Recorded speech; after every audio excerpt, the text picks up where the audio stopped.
A very good evening to all brothers and sisters in the Dhamma. Today is Thursday, 12 October 2023. So we'll be continuing our sharing from this book, Straight from the Heart, Unique Dhamma Quote by me. We are at unique quote number 93. So as usual, we will gather and have the physical puja. Let us now compose our mind, develop the faith, Saddha, Virya. Then mindfully we shall commence the puja chanting.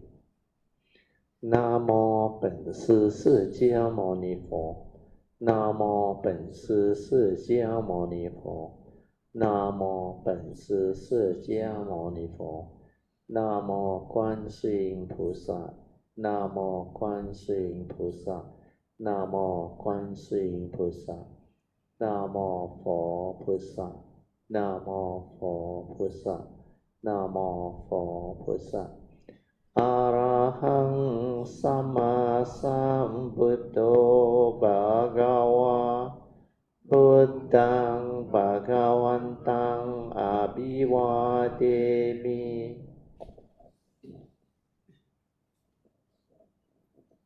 Swakato Bhagavata Dhammo Dhammang Namasami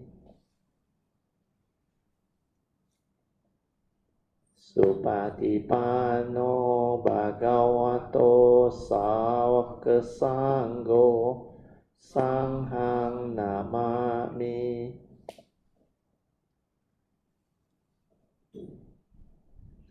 Namo tassa Bhagavato Arahato Samma Sambuddhassa Namo tassa Bhagavato Arahato Samma Sambuddhassa Namo tassa Bhagavato Arahato Samma Sambuddhassa Buddhang Saranang Gacchami Dhammang Saranang Gacchami Sanghang Saranang Gacchami Dutiyampi Buddhang Saranang Gacchami Dutiyampi Dhammang Saranang Gacchami Dutiyampi Sanghang Saranang Gacchami Tatiyampi Buddhang Saranang Gacchami Tatiyampi Dhammang Saranang Gacchami Tatiyampi Sanghang Saranang Gacchami Panati Pata Veramani Sikkhapadang Samadhiyami Adina Dana Veramani Sikkhapadang Samadhiyami Kamesu Miccācara Veramani Sikkhapadang Samadhiyami Musawada Veramani Sikkhapadang Samadhiyami Surameraya Majapamadatthana Veramani Sikkhapadang Samadhiyami Ganna Sarapaditena Dipena Tamadangsina Tiloka Dipang Sambuddhang Pujayami Tamonudang Kanda Sambara Yutena Dupena Hang Suganghina Pujaye Pujaniyang Tang Puja Bhajana Muttamang Vanna Ganda Guno Petang Etang Kesuma Santatin Pujayami Munindasa Siri pada sarohe Puje mi bedang kesumena nena Punnena matena cha hotu mokang Pupang milayati atta idang me Kayo tata yati vinasa bhavang Adivase tuno bante Paniyang parikapitang Anukampang upadaya Patigan hatu mutamang Adivase tuno bante Pali parikapitang Anukampang upadaya Patigan hatu mutamang Adivase tuno bante Bojanang parikapitang Anukampang upadaya Patigan hatu mutamang. Okay, now we shall chant our puja aspiration based on our understanding of the significance of all these puja offerings. Significance of offering of light. May this offering of light to the Buddha brings forth the causes and conditions to illuminate our mind and help arise the needed clarity and understanding to dispel all darkness or ignorance therein. Significance of offering of water. May this offering of pure, clear, cool water lead us to the pure, clear Dhamma that cools and doses off the fires of all defilements within our mind. Significance of offering of incense. May our morality, virtue, and understanding shine forth far and wide, just like the fragrance of this incense, which we are offering to the Blessed One, who is perfect in wisdom and virtue. Significance of offering of fruits. May this offering of fruits remind us of the Dana Parami of generosity and the fruit of our karma, so that we will diligently strive on with heedfulness to attain the path and fruition soon as possible.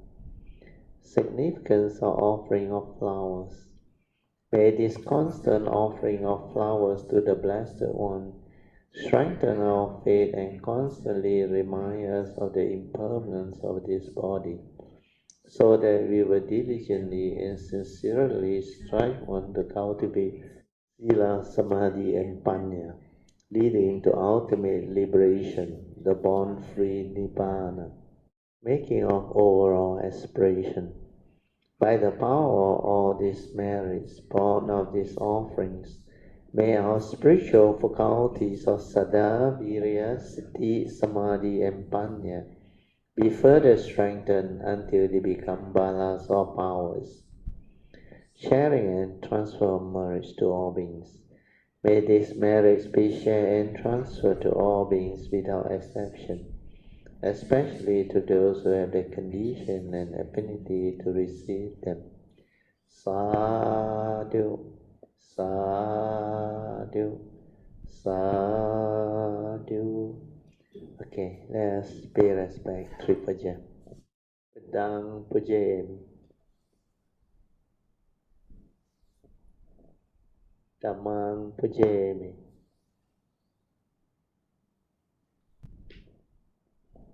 Sanghang Pujayami. Remember the four support, relax body and mind completely. Then don't try to know, don't try to do anything, just silence your mind completely without thought, silent. And when you are without thought, you are just aware. So the second support is aware. Aware means whatever arises, aware, finish. Whether it's tactile phenomena or whether it's vibration onto your eardrum, the hearing part. When you are aware of all this phenomena, it's not to perceive or know, no need, just aware, finish, aware, finish. Then whatever mental images that arise within the mind when you close your eye. So all these mental formation or images that arise, you just aware, finish.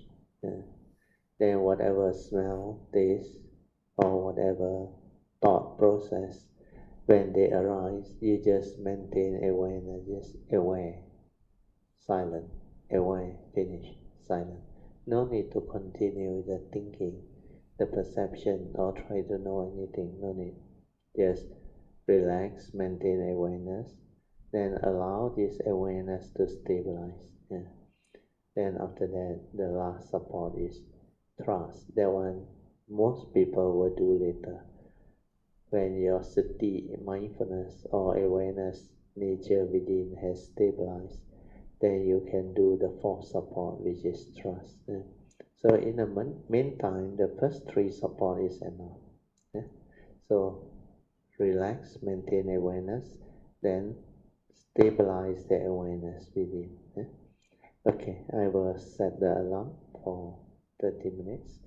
Then you all can continue with your awareness-based meditation to stabilize this inner awareness within your mind. The moment you are able to stabilize it, you will feel a lot of transformative, what they call shift of consciousness. Suddenly your mind become very quiet, very still, without any thought activity. So that is your true mind. That is the silent mind, the meditative mind. You're supposed to realize that. When you stabilize your awareness nature within, then you can realize that. You all can slowly, mindfully come out of meditation. Try to maintain whatever inner peace, inner calmness, and inner awareness that you have developed for as long as you can. These are the mind states that you need to develop the daily mindfulness and to stabilize your daily mindfulness, leading to heedfulness. Okay. Invocation to the Devas. In this universe, in their entirety, let the deities or Devas come here. Let them hear the good teachings of the King of Sages, which gives heaven and release Nibbana. This is the time to listen to the teaching. This is the time to listen to the teaching. This is the time to listen to the teaching. Samanta Chakawalesu Atra Gachantu Devata Saddhamang Munirajasa Sunantu Sakemokadang Dhamma Savanan Kalo Ayang Badanta Dhamma Savanan Kalo Ayang Badanta Dhamma Savanan Kalo Ayang Badanta Namo Tassa Bhagavato Arahato Samma Sambuddhassa.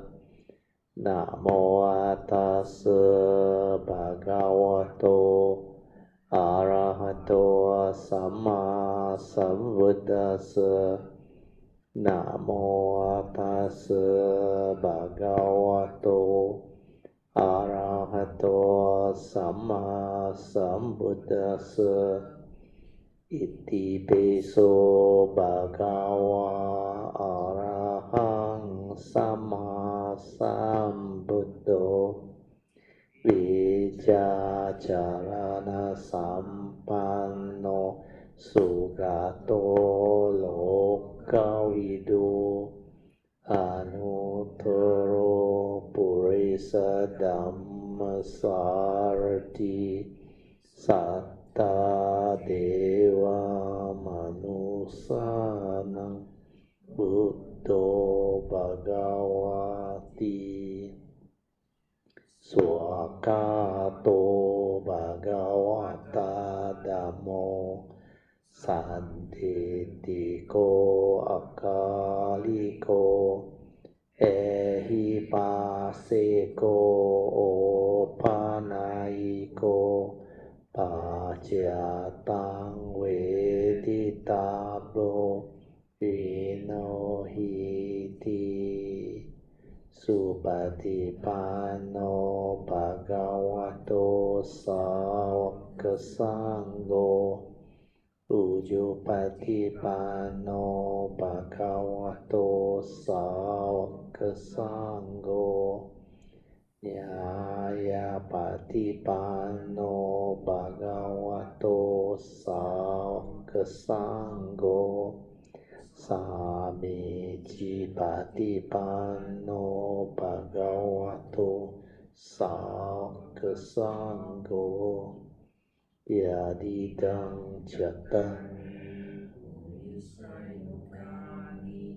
อัตตปุริสาภุกาลาเอสาภะคะวะโตสาวกสังโฆอาหุเนโยปาหุเนโยดาเกเนโยอัญจาลิการะเนโยอนุตตรังปุญญังเขตังโลกัสสาติสาธุสาธุสาธุ Okay, now you all can be seated.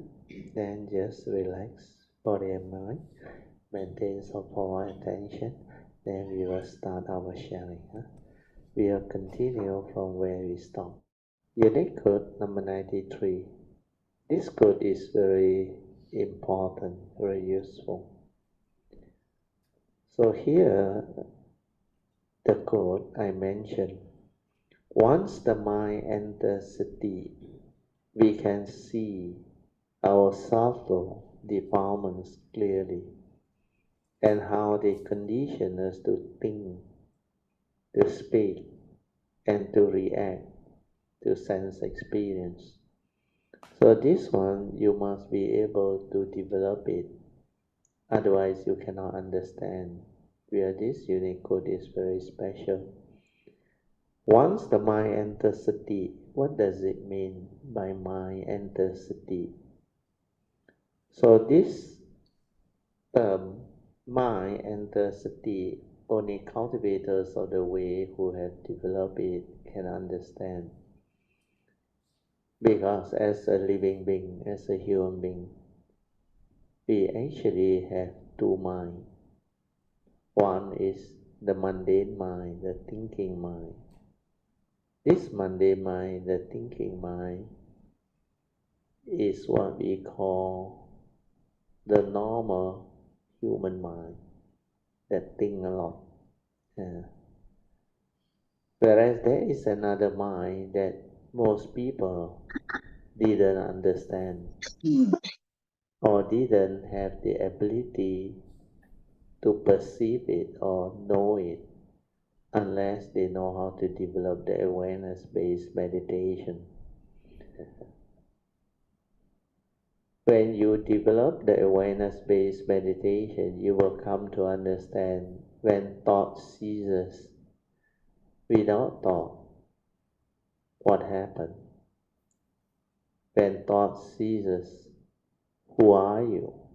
What are you? You must find out and realize that When thought ceases, actually there is no more activity of mind, no more aggregates of mind, no more thinking, nothing. Then what else can remain? That one is very important. The purpose of developing this mindfulness meditation or awareness-based meditation is to realize that state of awareness within, which is beyond thought, beyond mind. So when thought ceases, your true mind, which is the pure awareness nature before the thinking, they will surface, they will arise. In fact, not that it is not there, it was there all the time, before even you know about it or start developing thinking or thought process. So the thinking actually comes later from the pure awareness, because we have the senses, the six sense bases. This sense bases, your eye, your ear, your nose, your tongue, your tactile surfaces, and the brain, which give rise to memory and thought process. These six sense bases, together with our consciousness, together with the external sense data, upon contact, it will trigger off the respective sense of consciousness. That's how we create thought consciousness. That's how we create thinking, perception, feeling, activity of mind. So the aggregates of mind surface when we start to become conscious. The moment you are conscious, then your egoic mind, the mundane mind, starts to move, starts to create mental activity, thought activity. And this process has been going on since birth until now. That's why the newborn baby don't have thought, nothing. They are just the pure consciousness, the sense basis, sense data, and the consciousness. Upon contact, they don't have memory, they don't have any registration, they are not conditioned to know things, to create concept, idea, thought, thinking. And because of that, they are very pure, very naive, very simple. So whatever arises is just the pure consciousness, but they don't know anything. But as we create conditioning, as we teach them how to learn things, know things, by starting to educate them, learn how to call or pronounce Papa, Mama, then we talk to them. Then through this process, they develop the learning, the conditioning. Then after that, they start to develop simple communication skill or understanding. Then they try to repeat Papa, Mama. Then the pronunciation initially like a kid, like a child, not proper. But this is the process, the learning. Then as they grow up, they become very conditioned. Then you, through your what they call conditioning and teaching, you actually teach them a lot of cognition, or what we call perception, by labeling all these things. Then through hearing, through memory, they learn all this. That's how the thought process starts. Then as they grow up, they become more and more skillful, they start to communicate through whatever dialect you teach them. And then of course later on they go to school. They are taught more knowledge. So when they go to kindergarten, go to school, they learn more things. Then later on we have our education system, our media, our whatever. All this continue to condition the living being.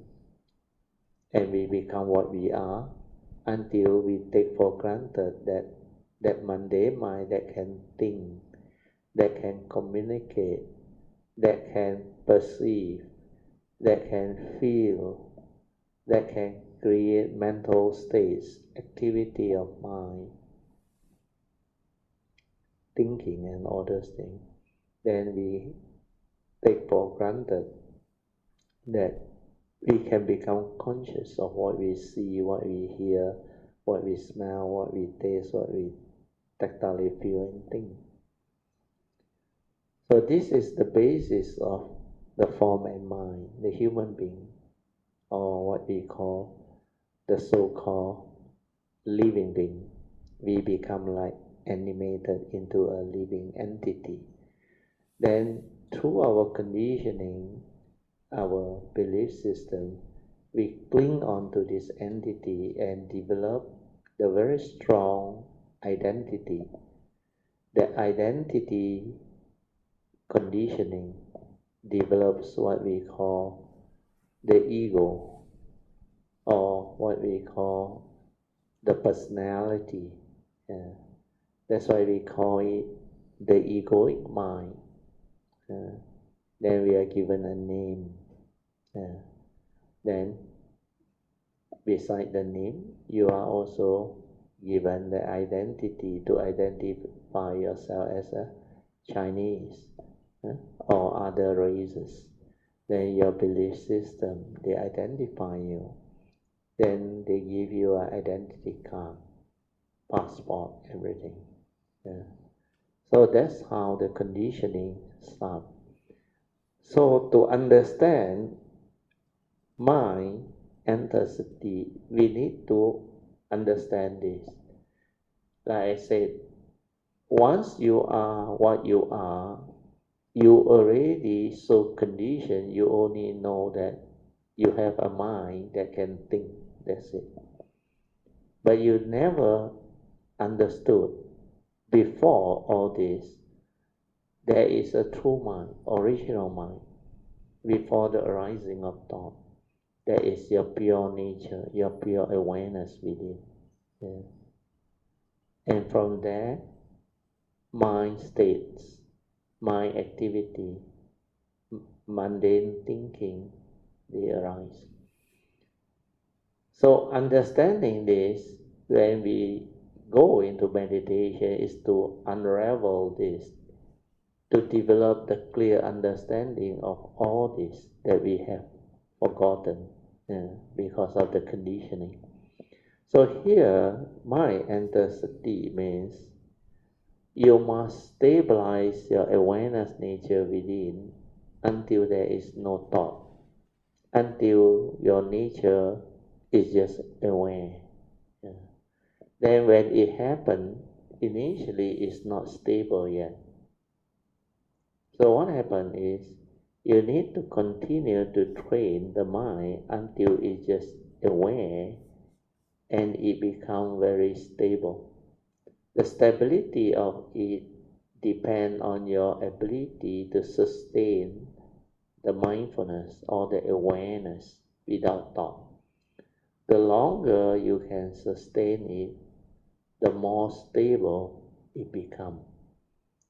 That's why in the olden days, when they teach you meditation, the Buddha always talk about an object of meditation to anchor your mind, for you to train your mind, to develop mindfulness, awareness.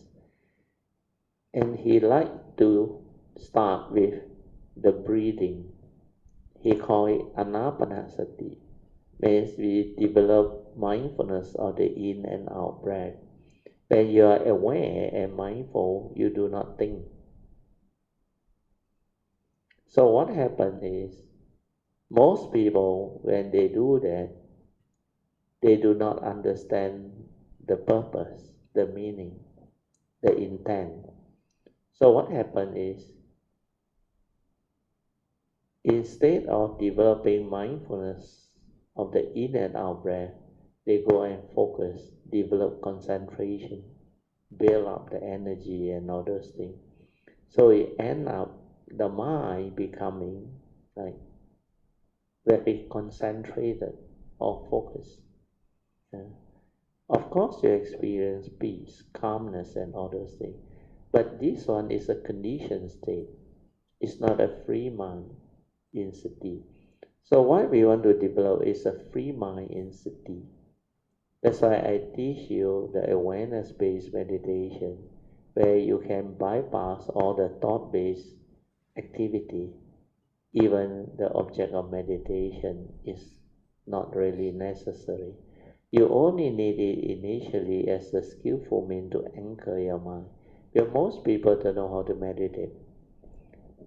Whenever they want to meditate or develop the inner peace, the inner calmness, they cannot, because they realize they think a lot of thought activity.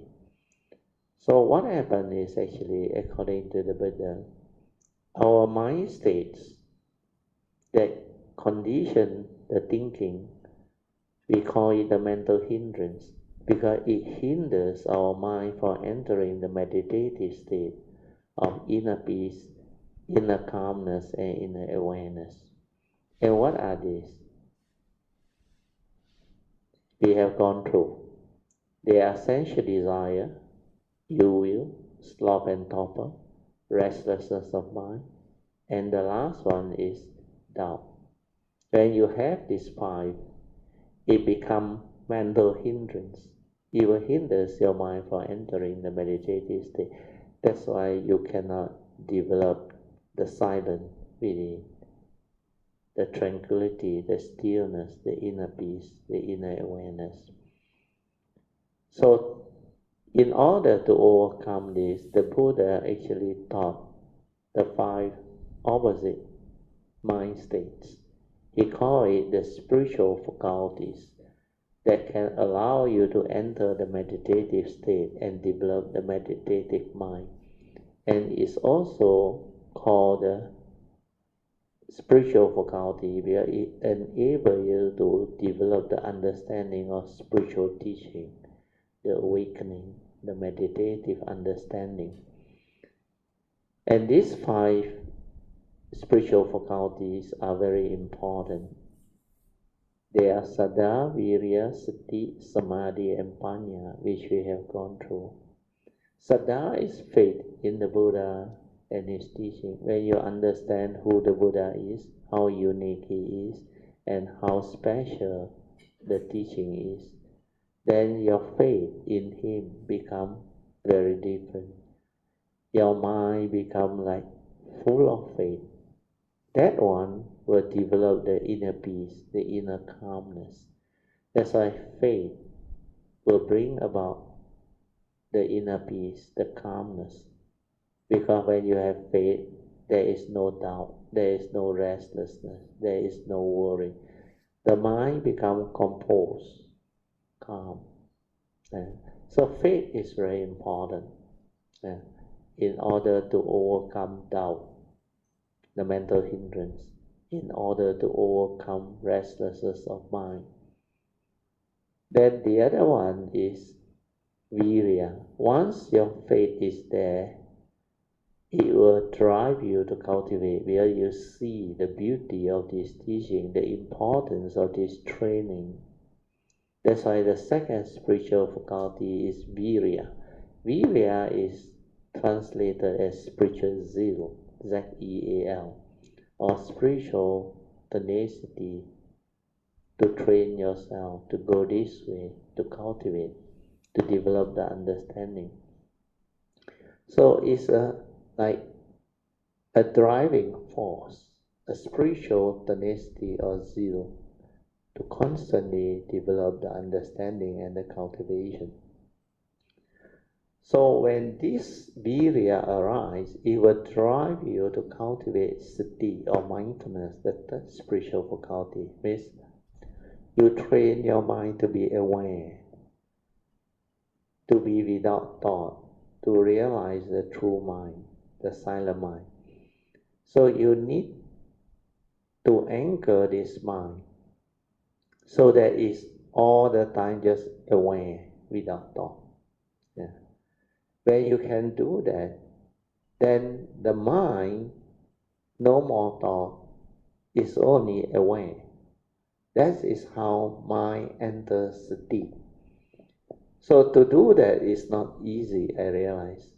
You have to relax, maintain awareness until this mind becomes very quiet, very still, until the mind enters sati. When mind enters sati, you will know. It becomes very natural, means your mind is just aware, no more thinking, nothing. But it's not easy to do that. I realize you can develop it in a few ways. The first way is, of course, the Buddha's anapanasati. When you develop mindfulness over an object, you must develop that mindfulness until the mindfulness is always with you. That's why anapanasati means in and out breath, aware. Breathing in, aware. Breathing out, aware. If you can do that, then this mind becomes transformed. It's just aware. Then it will stabilize. So initially, the breathing becomes like long breath. You become very calm, very still. Then you experience piti, sukhang. Then you experience also passaddhi, tranquility of mind, the stillness of mind, all this. These are jhanic factors and what they call enlightenment factors. Piti is an enlightenment factor. Passaddhi is an enlightenment factor. But sukhang, blissfulness of mind, is not an enlightenment factor. It's a jhanic factor. Jhanic factor. Those who do jhana, they experience this. So what happens is, when we develop anapanasati this way, our mind becomes very calm. We experience piti, sukhang. Then later on, the long breath will become transformed again until it becomes like very subtle, very shallow breathing, like no breathing at all. Yeah.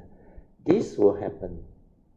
It's because the mind has to go through this stage to develop the more refined mindfulness or awareness, so that you can be mindful of very, very subtle things, which the normal training cannot allow you to understand. That's why when you reach this subtle breathing or hardly any breathing, don't panic, don't worry. Just maintain awareness, stay there. It's just like our four support. Relax, maintain awareness. Yeah. So when you can maintain awareness without an object of meditation, that is very good. That means the mind by itself, after a period of training, it becomes that state of continuous mindfulness, awareness. Yeah. But it's a free mind. It's not in concentration, not in apana samadhi. It's not a very strong absorption samadhi. So this mind by itself becomes very quiet, very still, then it's just aware. The awareness becomes like continuous. Once you experience that tranquility, that stillness, it will build up. It will build up. But most people cannot do it because they get excited and they panic. They don't know what it is. They realize that they are not breathing. So they thought without breathing, they may die. That's why that fear, that doubt, prevent them from continuing to develop that state. But for those who already gone through, have the understanding, like for me, I have done it in the past. That's why I know how to develop it until the mind become like very quiet, very still, very subtle, like no breathing. But because the mind has entered sati, I realize that subtle breathing or internal breathing, even though it is subtle, the mindfulness can pick it up. You can be aware. Then after that, wherever you locate this mind is in sati. Wherever you locate it, the vibration, even your heartbeat or what, you don't need stethoscope. You can pick it up. You can pick it up. Then all the vibration between your bodily contact and the surface that you are in contact with, you can feel them. Even your hand, you put it against whatever material or surface, you can actually detect the vibration inside there. Then this one become more and more refined, more and more refined, until it becomes very fine. Then hardly any movement. Then the mind is in that state of sati. We call that the more refined mindfulness or awareness. And that is what I meant by mind enters sati. So when you are in that state, when you come out of your meditation, you will know. You will come to realize everything is in sati. All your movement, your activity, like Kayanupassana. How come last time you cannot see, cannot be aware?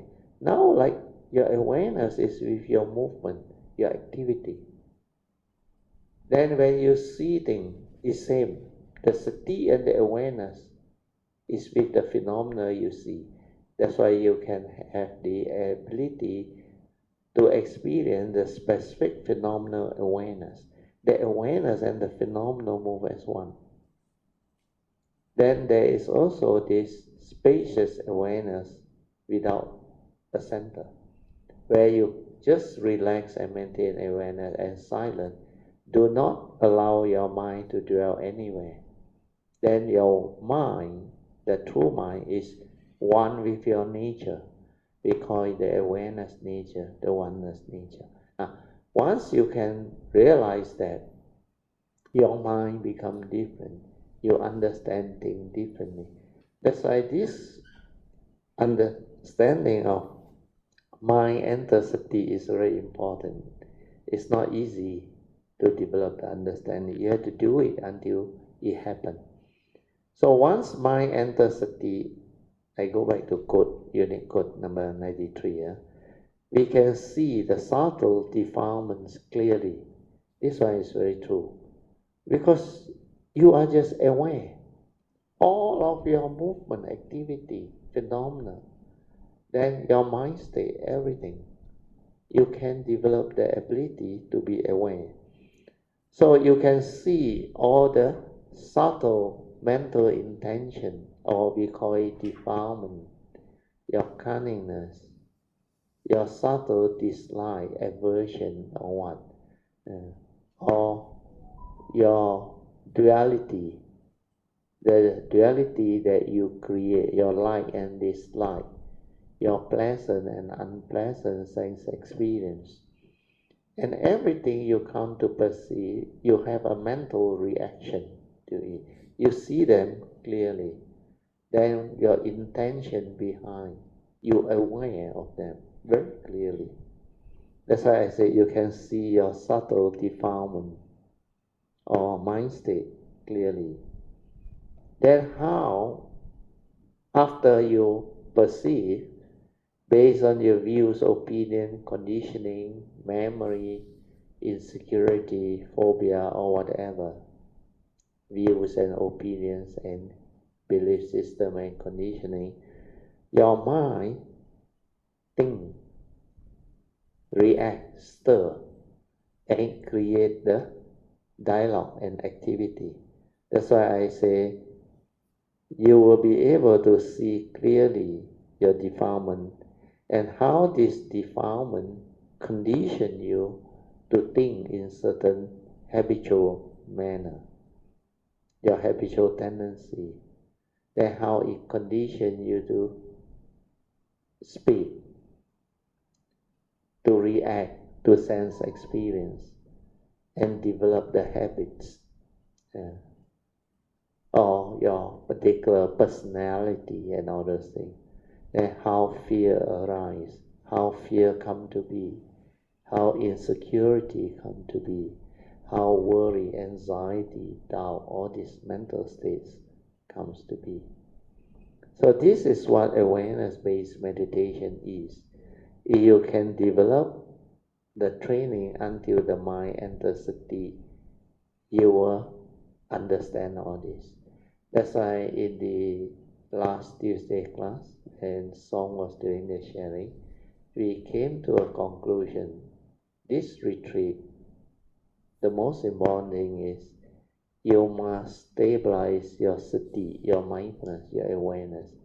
Don't try to do anything, don't try to know anything. Just relax, maintain awareness and stabilize. Once you stabilize that, the understanding will come by itself. The mind that enters sati will see all those and understand them.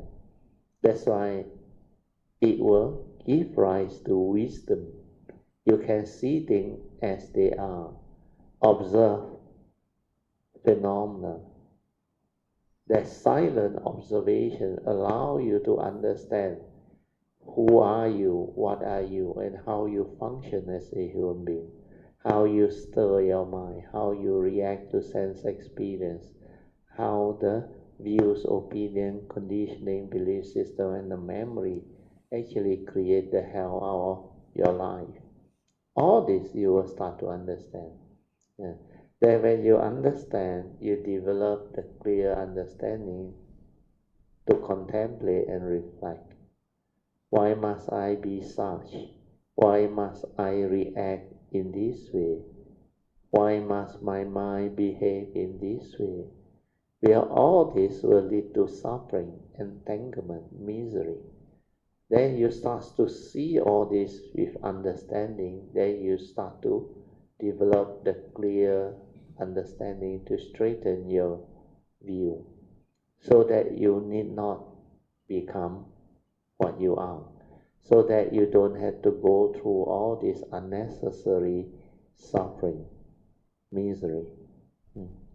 That's what meditation is all about. When you have this ability through mindfulness, awareness, when you understand and you straighten your view, you become different. Then you will not get yourself entangled anymore. So the ability to develop that right view is what we call yoniso manasikara. Wisdom at the moment of sense experience. So when you straighten your view, you develop this understanding which is yoniso manasikara. And this one will prompt you at the moment of sense experience. That's how you transform from a puthujjana into an arya. Then you cannot violate the precept. You cannot do things the other way anymore.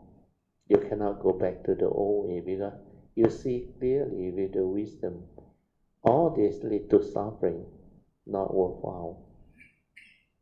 The way to live life is to follow the Dhamma, to develop the clear understanding, not to entangle oneself with delusion. It's because of delusion, self-delusion, sakkayaditthi, that it conditions the defilements of greed and hatred. That's why the three evil roots, the main culprit is sakkayaditthi. So once you see that, then the ego cannot stand up anymore. The ego actually loses its ability to deceive you. Then the teaching becomes very clear. The anatta nature, empty nature of existence, not a permanent unchanging entity. He no you, he no me. This one starts to shine forth and become a living reality, very clear to you. then you start to understand that the form and mind is dependent, originating, condition arising, not a permanent unchanging entity, hence non-self, not you, not what you think. Then the clinging, the grasping, the holding on to things, all this starts to collapse in front of you. No more meaning. Who grasps, who cling, who fear, who worry, who attach and all, no more. The form and mind is the form and mind. The nature that have the understanding is independent, not affected at all. That's how it can realize that cessation, the unconditioned, to liberate your mind and to develop the appropriate enlightenment in the here and the now. And this is what is unique about the Buddhist teaching, the Buddhist meditation. It can allow you to realize this profound wisdom that can enable living beings to liberate their mind, to free. So all this is what the teaching is all about. And today's unique quote is to enable you all to understand this. So now I will read on. Unique quote 93, by now should be clear. Once you have trained your mind until very stable, then mind will enter sati. So when mind enters sati, then you can see clearly all your subtle defilement. Then from there you can also see how they condition you to think, to speak, to react to sense experience based on your memory, views, opinion, conditioning, which is accumulated in your brain. So all this become like very easy to comprehend, to understand. So once you go through this phase, you will awaken, you will straighten your view and become very deepened. Then after that, you will be able to understand life, develop self-awareness, self-knowledge, self-understanding. Then you know how to live life. Well, when you understand life, you know how to live life. Then you will not have any more problem. You will not entangle yourself anymore. Then you can live the noble life of an enlightened being. So this is what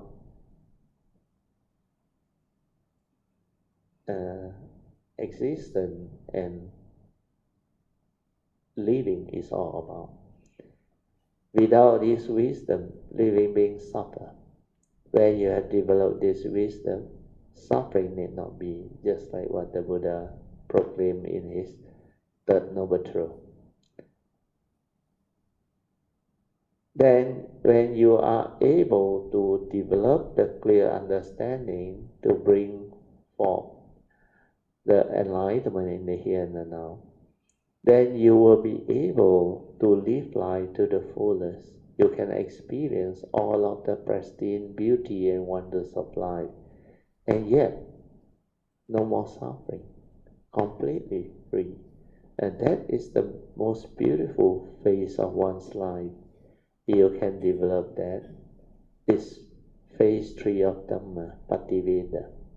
You get to reap the reward of your hard work, to live the life of a Arya or enlightened being. Then I will move on to the next quote, unique quote 94. It is important to train our mind until it enters sati. So this is a repeated advice. You must stabilize your awareness until mind enters sati. While in the formal meditation, you have to do it in the formal meditation. Sometimes instead of using anapanasati, they use walking meditation. When you walk, you are mindful. Standing aware, walking aware, lying down aware. Then the other one is sitting aware. That's why these four postures you can develop mindfulness. That's why under the Satipatthana Sutta, the first foundation of mindfulness, Kayanupassana, the first category of cultivation the Buddha wants you to do is Anapanasati, the simple training of mindfulness of the in and out breath. After that, mindfulness of the four postures. This is what you have to train, mindfulness of the four postures, so that after this, you move on to mindfulness and clear comprehension of all action, all movement, and all activity within the present moment. This is what daily mindfulness is all about. So, the mindfulness training is very comprehensive. Start with Anapanasati or anything that can anchor your mind to develop stability of mindfulness. Then from there, determine to be aware throughout the day, whether you are standing, sitting, walking, or lying down. All these four postures you can develop mindfulness. So these are the connecting moments between standing, sitting, lying down, and walking. Because these four activities we always do. So sometimes they go to retreat, formal meditation, they teach you to do consistent walking meditation. It's to stabilize your mindfulness, your awareness, until mind enters sati. It's the same. Then after that, the sati sampajana also same.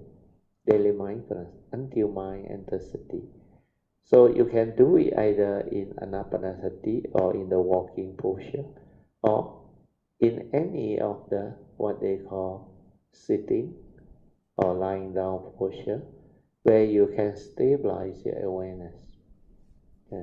So any of these forms that can lead to stability or awareness, do it.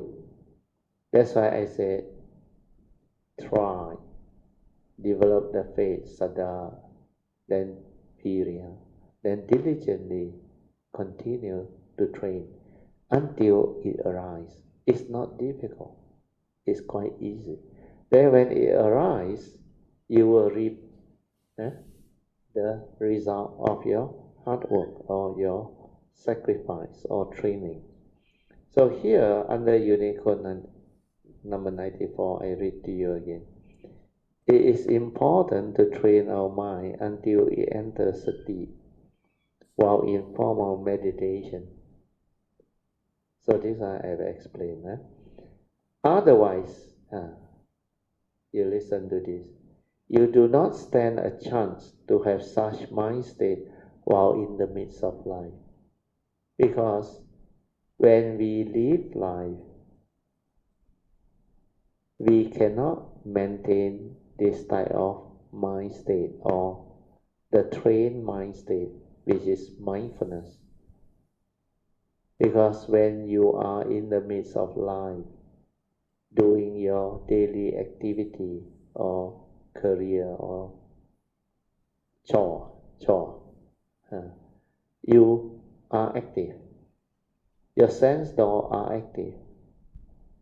So your mind actually think a lot, and you are most of the time heedless. So how can you maintain mindfulness? It's impossible. That's why I put here, otherwise you do not stand a chance to have such a mind state while in the midst of life. Means have the daily mindfulness, to be aware throughout the day. Because your six sense door are fully engaged while living life. True or not? When you live life, you have to function as a human being. You are fully engaged. You see things, you hear things, you smell things, you taste things, you tactilely feel, and you think a lot. That's why when you are in such state, fully engaged in life, and your mind moves so fast, you become heedless. That's why you don't stand a chance to be mindful. Then how can you be heedful? If you cannot be mindful, leading to heedfulness in the midst of life. Then, according to Dhammapada verse 21, the Buddha said, the heedless are as if dead. Means you don't stand a chance to develop this spiritual understanding or training of the mind to be aware. So the heedless are as if dead is very clear. If you cannot be heedful in the midst of life, you are as if dead. Means spiritually, you don't stand a chance. You cannot understand spiritual teaching. Because without sati, without mindfulness, if your mind cannot enter sati, you cannot understand all this meditative training. So this is the reason why this unit code 93 and 94, they are very important. So I read again unit code number 94. It is important to train our mind until it enters sati, means mind enters sati, like unit code 93, so that you are sensitive, you are able to see all these subtle developments and how it conditions you to think in that particular manner, speak, react to sense experience, and entangle yourself with all the misery, the suffering, the fear, the worry, the anxiety, the sorrow, the lamentation. Then you start to understand how fear come to be, how insecurity come to be, how sorrow, lamentation, attachment, craving, clinging comes to be. So this is what the Dhamma is, the teaching. Then after that, you become transformed. You can straighten your view and you can understand life and live life. So this is what meditation is all about. So it's important to train the mind until it enters sati in the form of meditation. I already explained that. Otherwise, you don't stand a chance to have such mind state, to be heedful while in the midst of life, because your sixth sense door, they are fully engaged while living life, and your mind moves very fast. That's why you cannot cope. You don't know what is happening. That's the reason why living being or human being become heedless. They think a lot, they worry a lot, they panic a lot. Then, like here and there, they are continuously being bombarded by the external phenomenal world. Then, while living life, most of the time, you are not peaceful, you are not happy, you become like so conditioned. Your mind stays like full of problems, full of fear, worry, anxiety, restlessness, like you are like caught in the what they call activity of life. Then you tend to be like very hectic, like the pace of life is very hectic, especially our modern society. And then you go through your career life when you are still young after your education. That is the phase that is not easy to cope.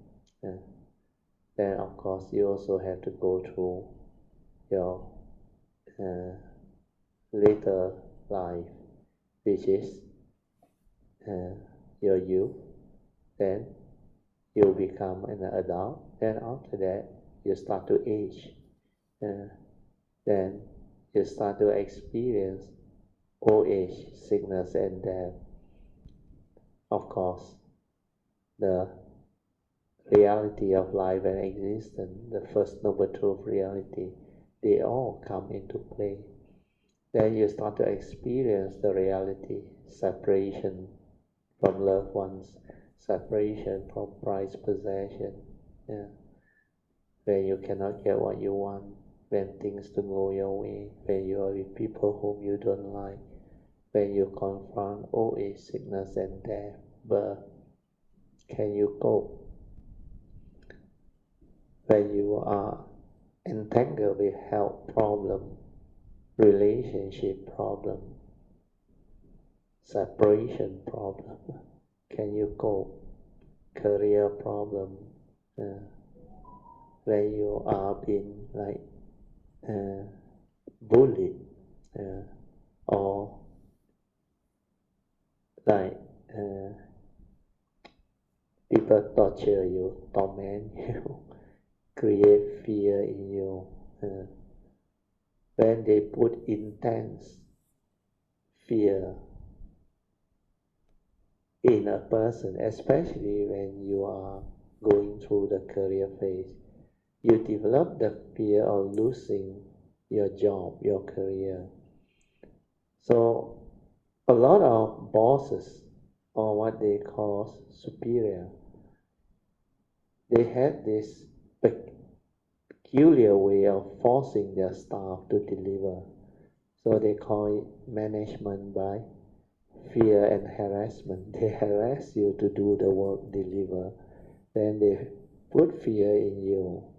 If you don't deliver, you may lose your job, you may lose your promotion. So all this are the realities of life and existence. And to go through life, to confront all this and to cope with all this is not easy unless you have the Dhamma, unless you have the mindfulness to see and understand all this. Then you free your mind, you liberate. We stop here, Unit Code 95. Now we will continue our second session. Before that, I like to show you what I have written on the whiteboard. Mind enters sati. So this one is very important. Our mindfulness training or awareness-based training, you must train until this mind enters sati. You can use any of the skillful means, like anapanasati, or walking meditation, or lying down, or sitting. The key is relax, maintain awareness, then allow the mind to settle down until it becomes very quiet, very still. Then the mind, sooner or later, will enter sati. Whatever object of meditation you do, even the walking, it will develop the mindfulness until it will reach that particular pace that you will know. You no need to like slow down or walk fast or whatever. Forget about it. Just walk naturally. Body and mind as one. Like chanting everything. Body and mind as one until it enters sati. Then when it enters sati, like no one is walking, no one is chanting, nothing, just the awareness and that thing become one. Even when you lie down, the mind becomes very quiet, very still, and very tranquil. It's just the awareness. Then whatever movement or activity from there, it can pick up. Like I said, when you come out of it, like every part of your activity kaya, even the slightest movement or turning or whatever, is like magnified. Then the awareness become like very prominent, because when mind enters sati, your sati or mindfulness become very, very exceptionally refined, like very fine, like the mind is sati. That's why everything you do is in sati after that. Every activity, every movement, even your seeing is in sati. Hearing, smell, taste, tactile, or any thought, activity, or movement, the awareness and the thing move as one. That's why it's specific phenomenal awareness, spacious awareness. Where mind has entered sati. Everything the mind do is in sati. You need to reach this stability so that you can be heedful, ever mindful. The word ever mindful, constantly meditative, is heedfulness. So when mind enters sati, you become heedful. You must train your mind until the mind enters sati. When mind enters sati, you become heedful, or you are ever mindful and constantly meditative. this mind state in the midst of life can be achieved. The other thing is the retreat will be near, I think another 5 days time. So after today's class, our next Sunday class and Tuesday class will be cancelled. Because we have to stay safe, so that we can avoid unnecessary contact with external that can lead to unnecessary COVID-19 positive the day before we leave. 17, remember, 17 October, the night you need to do the COVID RTK test. So if you can stay safe over this period of 4 or 5 days before the retreat, then chances are all of us will be negative, nobody will be positive. Then the next day when we go up to Cameron Highland, before the meal at about 12 something, when we check into our room, you can do another COVID test. So hopefully the result also will be negative for all of us. And then we got no problem with the next 3 days, 18, 19, 20. We test until 20, 17, 18, 19, 20. Then shouldn't be a problem. Then after that we can have beautiful retreat. No need to worry about COVID test and all those things. But remember, maintain mindfulness throughout. The moment it starts on the 18th morning, when you wake up, if you have the time, develop the simple puja at home. Pay respect to your altar, then develop strong faith and strong intention to be mindful, to be aware. Then from that moment onward, when you move, maintain awareness, maintain the sati within, like what the Buddha advised: standing aware, walking aware, whatever you do, aware, bending, turning, stretching, aware. These are the activities that you have to do continuously. Otherwise, your mind cannot stabilize. It cannot enter sati. So ability to train until mind enters sati is very important. Okay, now we will go to second session, meditation reporting, followed by Q&A, if you have any. Or we can also discuss today's topic on what is mind enter sati and how it can be developed. Amitofo, Baratio, and Mrs. Teo, and all Kayamitas. Yes.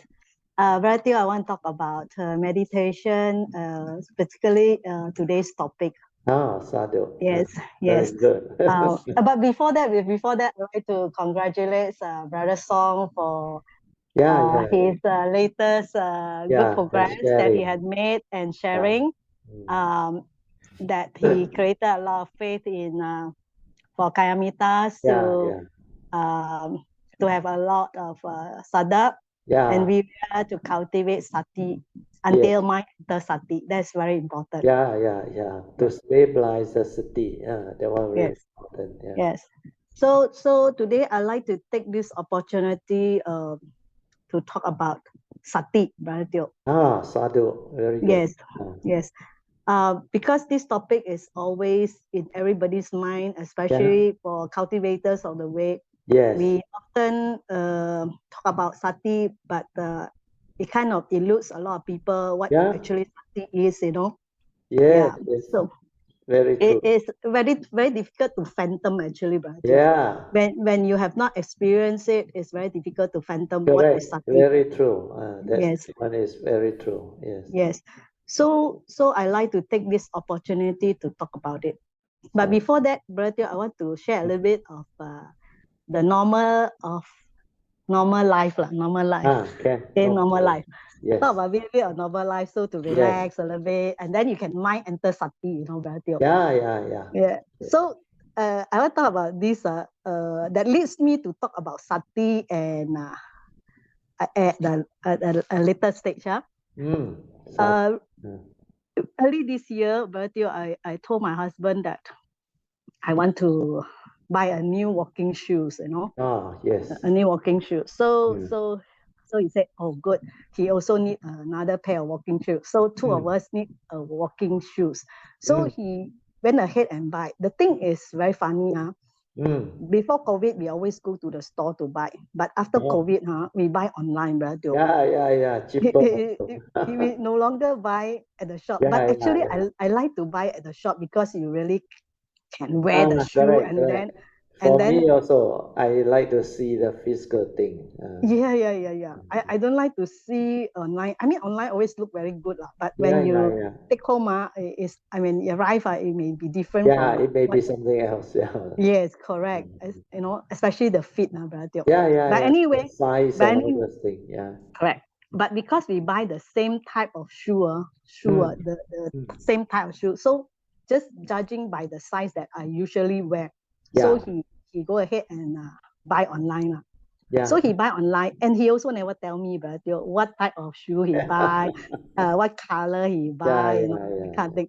So he just buy two for him and for me. So the shoe came, then arrived. So I opened the box and look at it. Wow, it was a very beautiful shoe, brother. Wow, Sadhu. I was surprised. I was surprised. That is a very beautiful shoe. Then I said, okay, beautiful, one thing. So I want to wear it, try it. So fit it. Wow, it was very comfortable, brother. Wow, Sadhu. Yes. So it was a good job by my husband, he really did a good job actually, But anyway, it wasn't time to wear the shoe, yet, because my current walking shoe is still okay it's like the pattern below, the pattern below is like wearing off but still can wear there's no hole or nothing like that, it's just still functional. Still functional. So I and it's also very comfortable. So I just continue to wear So I say this one I wait for a occasion to wear So the occasion came, brother. Okay, the occasion came. Sadhu. So I'm going for a holiday. So I need a new pair of shoes. I don't want to wear my old pair and go there and then halfway, I get into trouble and all that. It slip or whatever. So I wear the new pair of shoes, right? For the first time I wear it. It was so comfortable that I very happy with it, So I was very joyful wearing it, So I wear to the airport, okay, brother. Then at the airport we check in everything, everything, and then we went there early as well, very early. So we want to have some food, food to eat, and that is when things happen, brother. Okay.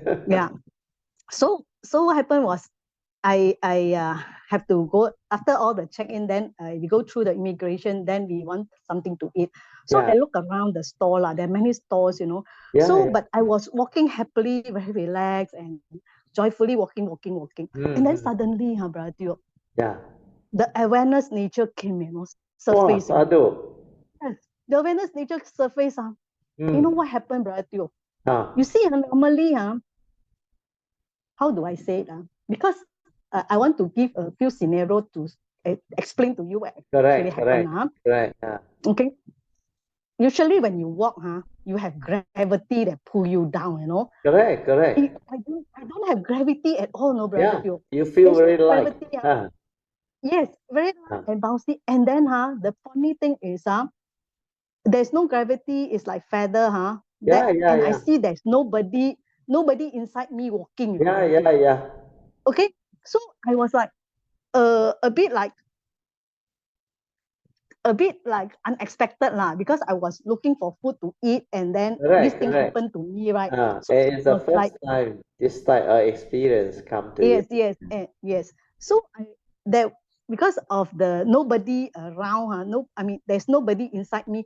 The last time I talked to you about this, nobody inside my body, that was a different. That was a karmic test, And I have a free fall, I have a free fall, and I don't feel my body. But this one is totally natural, totally that I don't different. feel my Yeah. body, but there's no free fall, but I just know that there's no gravity and there's no body in me, Yeah, Brother Teo. yeah, yeah. Okay. Sadhu. Uh, Yes. So I was looking for food, and then because of this thing happened to me, right? I suddenly say, I think I don't want to look for food. I better go and sit down and rest a bit and see what is Sadhu. going on. Sadhu. So I went back to look for my husband for a seat to sit lah, because he was Yeah, waiting for me at the table, you see. So yeah, I yeah, said, you go ahead, you go and look for food. I need to sit and trying yeah, to understand what is happening to yeah, me. yeah, yeah. But of Sadhu. course, I didn't tell him this lah. I just said, you Yeah, go ahead yeah. first. No need, no need. I Just hope he is like say, that. can you please help to look for the food while I rest here? Yeah, Yeah. yeah, So I yeah, went to rest, and that like kind of like yeah, yeah. Mm. make myself understand what is going on lah. Yeah, yeah, yeah. Yeah. So when my husband came back, he came back with the food, and then he asked me go ahead and look for my own food lah, whatever I want to eat lah. Mm. So then I rested for a while. I tried his food to have more time, right? Then Yeah. after that, I said, okay, so I should be okay lah if I go on out now to look for my food, right? So when I start walking again, same thing happened to me again. Yeah, yeah, yeah.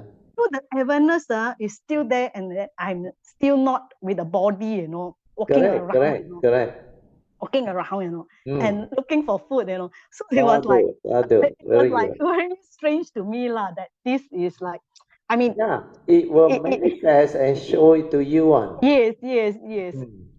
So it was like after my rest and how you call that compose my body and mind, what is going on, Yeah, right? yeah, yeah. It still continue with the same thing, that I still don't have the body with me that is walking and looking for food. The Yeah. strange thing is, Brother Teo, you see, when I don't have a body, I was thinking, how do I carry the food back, Brother Teo? You know what I mean? Yeah, yeah, So, yeah. so it was like a little bit trying to understand how to do it, Brother Teo, Yeah, you know what I yeah, mean? yeah. You will come to understand on. Yeah. You So will it go was through like, all this. Yeah, sadhu. it was like very comical to me at the time, Yeah, yeah, that yeah, yeah. I was trying to understand how to do it when I'm going to carry food to bring it back when I don't feel my body at all. Yeah, yeah, yeah. Like I'm bouncing around without a body, Yeah, yeah, yeah, and carrying the food, will I spill and things like that. yeah. So it was like a little bit difficult for me at that point in time, Yeah, yeah, So yeah. so I just carry one small little item, Yeah. one time, because I dare not like spill all over and then Correct, cause correct. trouble. So I carry one little bit of food back, slow. I was doing like, I know variety of we.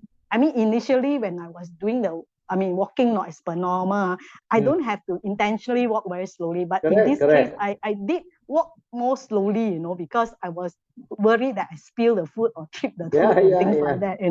Yeah, So yeah, so I did that intentionally slower, so that I be careful not to spill the food and then bring it to the table and start eating lah. Yeah, yeah, So that yeah. was a very interesting experience for me lah. Yeah, Sadhu. Very yeah. good. Yeah, so that is the the interesting part of Yeah, the it will the manifest for you to see and go through. yes.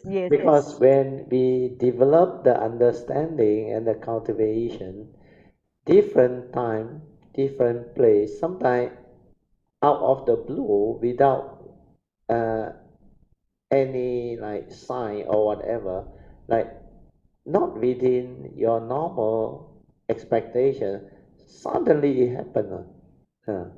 Last time I remember it happened to me also. I was walking actually outside and coming back to my own house. When I walk outside, actually I was away from my gate, not far, I think about 10-20 meters away. Still along that road before I reached the junction. I suddenly felt that there is no mind, no atta, nothing inside there. Like I also don't know how to describe it. It's like suddenly you have that understanding. How come like that one? Then whatever inside is like there can be no fear, nothing. There is nobody inside there, nothing. Really nothing. Then I check. with the awareness. It's like that. Then after that, of course, the mindfulness, the awareness was all there. Then I continued to walk. That time I was very mindful throughout the day, mindful. Then I went out. Then I bought whatever I want. Then I come back. Then on the way back, I experienced it again. It showed it to me. That's why I came to know that egoic mind that normal living being had, very difficult to break free on. No way on. Because the atta, the what they call entity, the ego, is so strongly like established inside that mundane mind, the thought process. It's like you always have the ego inside there, the entity inside there. But those moments when I went through, the awareness nature came, and I really can't find anything inside there. Completely, like nothing inside there. Then that's why I sometimes share with you all. Without thought, who are you? Then when I was in those states, you are nothing. You are nobody. The word you is not existent at all. Even the pure awareness is not there at all. Then it's just that thing. I don't know what word to use. There is no word for you one. So that nature just manifests, and you will go through those what they call manifestation and what they call for you to develop the understanding. That's why after that, I realized the understanding of this Sakaya deity or non-self and empty nature, they are so different, so penetrative. It's not just at the mindfulness level, awareness level. When that nature come out and that nature become what it is, you completely develop different understanding at all. The whole transformative understanding just happened. So what you go through one is also very beautiful. That one, like you don't feel your body like zero gravity. You like floating around. Then like what I described, awareness and the thing as one. Like you feel very light, like nothing to hold you, nothing to like. There is no resistance at all. Everything is just free flowing, and a lot of understanding, a lot of joy. And your nature know something happened. Something happened. Then after that, you will know what to do one, even though it's first time happening or what. Then later on, after you've gone through all this, that's why I said, whatever arise, whatever happen, when we develop the understanding, treat it as part of the cultivation. It is part of the cultivation, part of the whatever way that we are uh, treading on. That's why all this understanding, they can happen at any time, and it will manifest. Only the cultivator of the way that experience this or go through all this can develop the understanding. But this has nothing to do with the thought. The awareness nature is, like I used to explain, there are so much thing within that nature. That's understanding of it can be like so extensive that cultivator of the way, you keep on evolving, keep on developing the understanding, the transformation and all things, and all these things keep on manifesting, of course, over period of time. That's why, like I explained last time, when it started to happen was 1989, when I developed the ability to connect back to my nature. Then I start to inherit from my spiritual nature. Then all these things happen. Now it's 2023. Already 34 years old. And there are so much things that has actually unfold and manifest, happen. And all those that actually go through that time, because in the early years, especially the first 15 years, I haven't come out and teach and share. So all those things that happen, if there is no condition, I cannot recall. But when there is condition, when you all report and share and what, my nature will recall. Then I can also share with you what actually happened to my cultivation and what I went through. That's why everyone is different, but more or less you will experience similar happening. It may be in different form, different way, different variation, but basically it's for you to develop the understanding. And this one is the manifestation of that nature. That's why what you describe, although you use word, is very difficult for people to understand. But cultivator of the way who went through that experience, that they will know. And the moment you share, those who have gone through, they will also understand you and know. Very good, Poh Cheng. Sadhu. You can Yes, it's very, very beautiful that Brother Teo shared similar example that can kind of broaden my understanding, you know, that yes, yes, all this sharing will bring forth the understanding for all the cultivators of the way. And more of this will happen, I think, during the retreat. More and more of the what they call cultivators experience that is been unfold. They will start to report. Then it will be a very interesting retreat. Like even the last August, quite a few things happened. And it was beautiful. And this time, I think, because we are more prepared than the last year August, so hopefully no more surprises like last year August. Last year August, I don't know until day 5 or day 6 only we detected got positive and all those things. Then some of them got to go back, but no problem because we got Zoom. Luckily, we got Zoom. Oh yeah, before I forgot, I want to ask you, is there any password for the Wi-Fi in Cameron? I remember got two. Yeah, downstairs got one, upstairs got one. Yeah. So we should request for it so that we can carry on the Zoom. Because I was very surprised that Wi-Fi very good now. Last time I cannot get signal up there. But after they install the Wi-Fi, the signal very good. Jin Hao also very surprised. The first day we went there, wow, the signal very good. That's why there was a lot of joy. Okay, so remember that.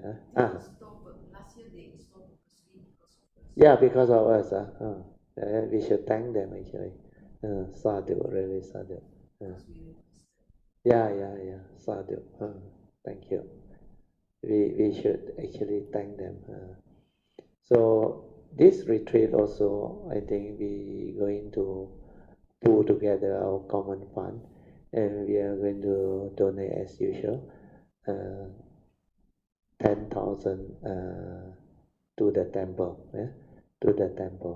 for them to do whatever they need to sustain that way place, and also to help them fund their activity and all those things. So we play our part. Then I think some Kayamita will also donate. Then towards the end, we don't know how much we will collect, but we are very confident that we will donate more than last year. But this year, our common pool fund are more healthy. Yeah. Okay, sorry. Poh Cheng, you continue. Brother, the other thing I want to share is about what Brother Joe mentioned, that when the mind enters sati, you need to stabilize it as long as possible. When you have longer stability, the sati is a lot different, Brother Joe. Very, very different. Yes, you can see a lot more things that magnified, and then it will transform further via the trust. The trust will take over, and then it will do its thing, So entering the mind, entering sati, it has to be long enough. Then it will transform by itself, The trust will take over, and it will do all the meditation by itself. If you do not do long enough, then it will just how you call that, fizzle off, fizzle off. That's why so you that need to is very important. stabilize it until very So stable. that is very important, and you will know it when it happen, you will know it when it happen. Definitely. Yes. So that is also a very important point, that we do not want to rush. We want to be very patient. Be patient, Very don't patient. rush. Yes. I We have to be. remember in the early day when I was doing the bowing, the 10,000 bow together with Master Shenhua's refuge, and I was saying, I bow until the mind enters sati. Body and mind as one. No, then after that I come out of here, everything is in harmony and synchrony. So what Po Cheng share is very true. You must develop it until very stable. Then in 1989, the first time I realized that cessation, I was doing walking meditation, I remember. Then later on, I was doing one of the sitting. Then the mind entered this spacious awareness without a center. That's why all this will happen. So when it happened, it's very beautiful. You cannot describe it one, because that time when it happened, it was the first time happening to me. But funny, the one that go through this will understand one, and they will know this is something different, something special. It's like meant to be. Then after that, like I share with you all, I read the book, the sutta, wherever got truth, I start to understand now, and everything become very clear after that. That's why that glimpse of that cessation, then that continuous mindfulness, when I was able to develop it. Then after that, when I sat, I completely relaxed, maintain awareness. Then that thing happened, the transformation happened, the shift of consciousness. Suddenly the mind become like one with everything, like the whole nature merged. Then whatever my nature want to know, even very, very distant phenomena or whatever, it want to know, it can know. It's because I realize that thing is one with the whole oneness. It's no longer the normal type of mind, the limited awareness and all those things, no more. That's why the spacious awareness without a center is something very phenomenal. Then the specific phenomena awareness also same. If your mind hasn't entered sati, you can never experience that and never know what that thing is. That's why when mind enters sati, everything is in sati. Very funny. Whatever you see, you hear, you smell, you taste, you tactile feel, all the movement or activity and thought process, phenomena, everything is like a flow. It's like in slow motion, but actually it's not slow motion. Everything just happens the same pace, but because your mind has entered sati, it has this ability to be aware and one with everything. That's why the awareness nature has nothing to do with the consciousness and the thought. Nothing. It's way beyond. And that nature is beyond thought, beyond mind. Normal thought-based cultivation can never touch. You can never even experience it. And you can never understand what that thing is until you have developed it. That's why the Buddha used the word pacetang, veditapo, vinohiti. That is a very beautiful statement and is direct to the point. Pacetang means this Dhamma is Pacetang, can be realized by the wise, each for themselves. That's why Pacetang Veditato Vinohiti. So only the wise who has gone through that transformation can realize that and understand that. That's why it is, like you say, personal to hold to that being that has gone through that transformation. So all this, although we need to use words to express it, to share it, but the real understanding, you need to be in that transformative state of cultivation to go through it, to develop the actual clear understanding. But the faith that one can receive through hearing all this is very important. Because of that faith, it will drive you to develop the spiritual faculty, and from there, the cultivation will take off and become very different. So all these are meant to actually help Kayanamitta. That's why as Kayanamitta Dhamma friends, we walk the path of Dhamma together, and we share experiences. Then we encourage, we motivate, and we also actually support each and every Kayanamitta, so that all can actually finally realize, then develop the wisdom to free, to liberate the mind. So the beauty of all this Kalyamita and cultivation is to enable all these causes and conditions to arise, so that those who have the affinity, they can actually move, benefit from all this. Very good. Sadhu, Poh Cheng, yeah. Yeah, but the other thing is we should not expect things to happen. Correct. Meaning we cannot want things to happen, Yeah, and cannot. it will never When happen. that craving is Yeah. there, Yes. it's the thought. It can never manifest and happen already. All the while, all this manifestation and happening, it will just happen without you anticipating it or what. It just come on. When you anticipate and hope, or what they call look forward to, never happen. Where the thought is there. But when you just have the faith and trust that nature to do and let things be, then without you actually expecting anything, all of a sudden it just manifests. Nature is like that. So what Poh Cheng share is very beautiful and very true too. Don't go and create any expectation, or don't be too eager to progress and all those things. Forget about it. Have faith. Your time will come. When you do it sincerely with the faith, then diligently just cultivate. It will come. It will unfold. Because everything is just the way it is. Meant to be, will be.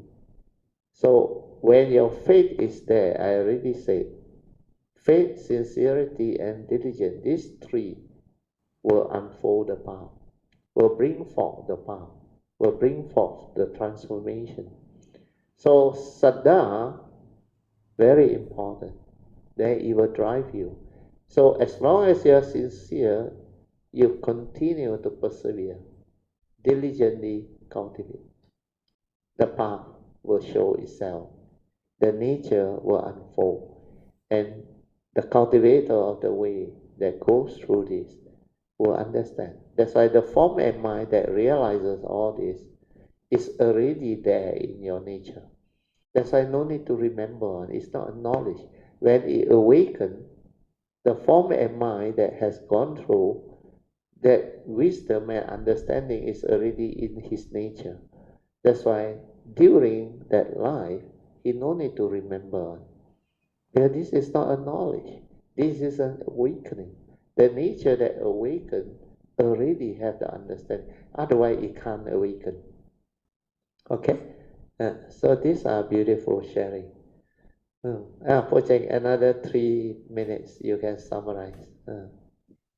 So anyway, Brother Teo, you have done a lot of sharing that is very beautiful, and Kayamita will benefit from this sharing.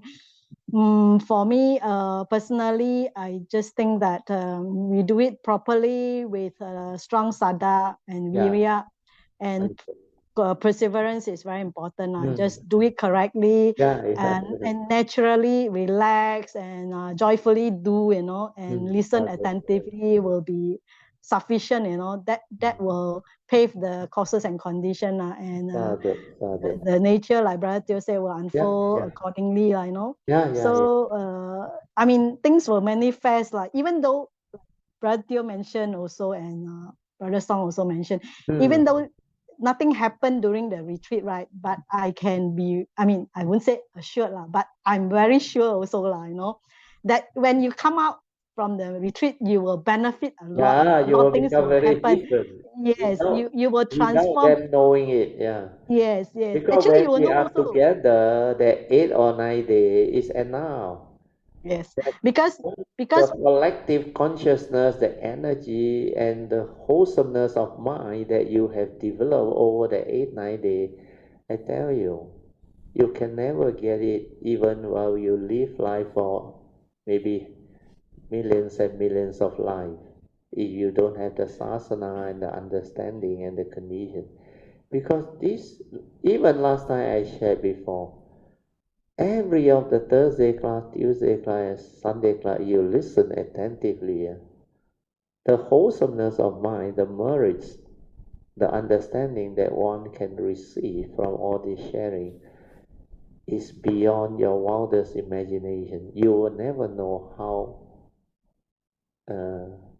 rewarding those moments are, that cultivation.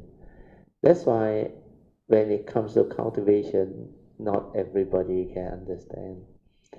Sometimes you may think you have not progressed, you have not learned much. No. The causes and conditions that manifest for you to be born a human being, to have the opportunity to come into contact with the true Dhamma, and to have this Kayamittaship and fellowship, and attending all these classes, I tell you, it's not by chance. It's all conditioned from your past. It's meant to be. When you have the affinity, when you have the causes and conditions, then only all this can happen. You think it's so easy to come across all these things? No. So like Poh Cheng say, no matter what, as long as you have the condition to be there, this retreat, finish it all, you will benefit tremendously. Without you knowing it, the transformation and whatever. So all this is what Dhamma cultivation is all about, Kayanamitaship all about. So very beautiful. Poh Cheng, I forgot to ask you. I heard your sister Han say you're coming down earlier. I'm coming down just one day before, Brother Teo. Oh, then no problem. Yeah. Not like the other year where you look forward to the retreat one, I remember. Yes. A few days earlier. Yes. But this time, because I'm coming down like a day before only. Oh, no problem. Is there something you need? No, nothing. I just want to know if you are early, then if you want to meet up or what, you can come. Oh, I see. But I Don't can worry. I can always come by to your house if. But anyway, Brother Teo said cannot go leave your house, stay at home. So No, I that one is not to go to crowded place. Don't go and eat the chili hot stuff and create unnecessary condition for your throat. Means avoid crowded places. Understand? You come to my house, only you want. Yeah, I can come to your house, Brother Theo. I can come to your house, no Yeah, problem. no problem. Yes, So yes. you even one day you are free, you want to meet up, you let me know. Yeah? Okay. I will message you when I reach there, No and I problem, let no you know. problem. Yeah, can. Because I was thinking, just now you say no class or cancel, then okay Yeah, lah, then we don't meet up until the actual day lah. You know what I mean? correct. Yeah. Yeah. No need So, to but any cancel earlier. Forget about it. Go according to your existing plan. Huh? One oh day. yeah. Mm. Yes. I mean, my schedule is that lah, one day before that. But Don't worry. yeah, okay, sure. Just So let things anyway, be. anyway, just coming back to Brother Teo sharing about this, right? So this retreat, like Brother Teo say, like, even though we may not see a significant transformation on the retreat, but we actually benefit a lot. We bring Yes, a lot of things with us, wholesomeness with us, and then correct. in our daily life, you see a lot of transformation, Brother Teo. Yeah, Things happen, that's my personal experience as well, yeah, yeah. because my last year retreat was cut short. So I didn't see anything happening in the retreat lah, but when I come back, well, a lot of things happen, Brother Teo, Yeah, yeah, as definitely. per I shared. So we will benefit regardless of what you see at the retreat, Yeah, yeah. definitely. So it bring a lot of goodness with us after the Yeah. retreat, Mm. So that is rest assured will happen, Yeah. because the wholesomeness will go along with us lah, carry Yeah, us from the retreat to our day-to-day life lah. So that is definitely. Yeah. about all I have to share lah for Sadhu, today. sadhu. Let us Uh, rejoice. Huh? yeah. Sadhu, Sadhu, sadhu, sadhu, sadhu. sadhu. Very good. Sadhu. Yeah. So we look forward to see all of you at the retreat. So this is supposed to be our last session, Thursday class, before the retreat. After that, we will see all of you up in the retreat, those who are attending. Then don't worry, you will benefit. Whatever, even those attending Zoom, everything, you will benefit. Because Dhamma cultivation is that you may not understand now, later on when you understand. You remember in our Tuesday class sharing, the Lotus Sutta, Miao Pali is mentioned in the Sutta. Even those who actually keep the precepts and chant the Buddha's name or how. Understand? If you got karmic obstruction, you cannot chant. Cannot come out also. Yeah.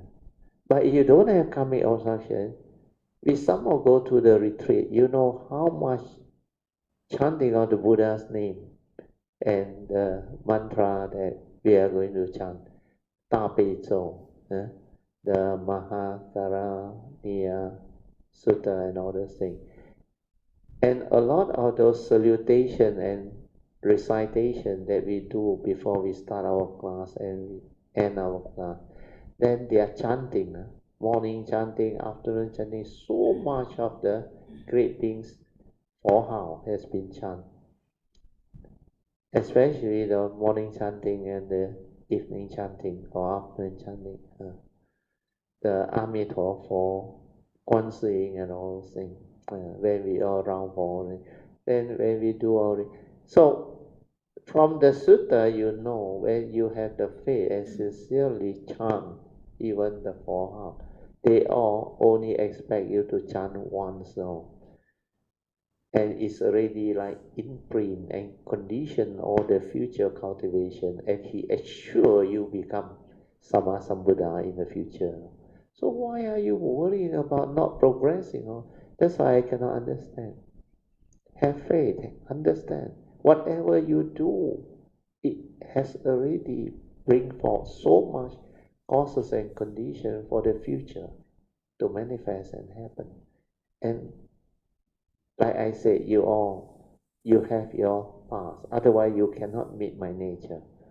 You cannot have this type of Kayamittaship and all those things. No way. So all this can give your faith understanding.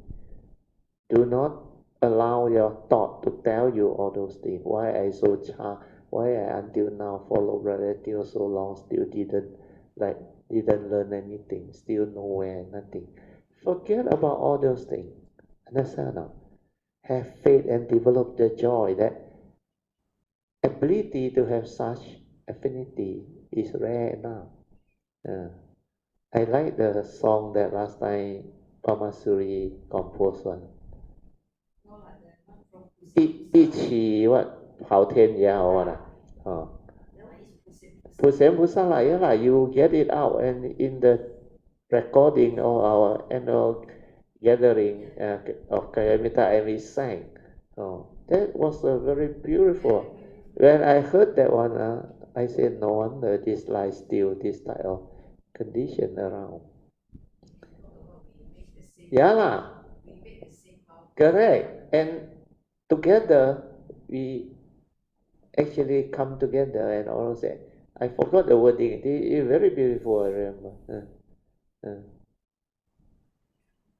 Never mind, later on. I think Brother Tim got in the record. No, the tape, the record, our website inside there. It's very beautiful. So, actually, you all should rejoice, I tell you. As Kayamta, you have such condition, I will say. It's like beyond your wildest dream to have such condition. It's like you are so. That song is saying like exactly like Rantiu and leaders. Yeah. Exactly the Correct. Yes, very beautiful. I remember that song. Yeah, we have met before and all those things. So all this, then I remember the word 跑天涯 and all those things. Oh, very beautiful. So this will give you faith, and you should actually rejoice and count your great blessing to have such condition, this sasana, this life, this film. But don't take it for granted and forget about it. Then it will take you longer. But if you develop the faith and all things, it will speed up your cultivation and transform your understanding and your nature. You become different. That's why this window is very beautiful. Make sure you plant the seed of Bodhi, cultivate the Bodhi mind, then develop the affirmation. Then yeah. It's in my list. Yeah, in my list. Got. The blue book, the Bodhisattva way, is inside there. Then, of course, those who have the yellow card, you should bring along.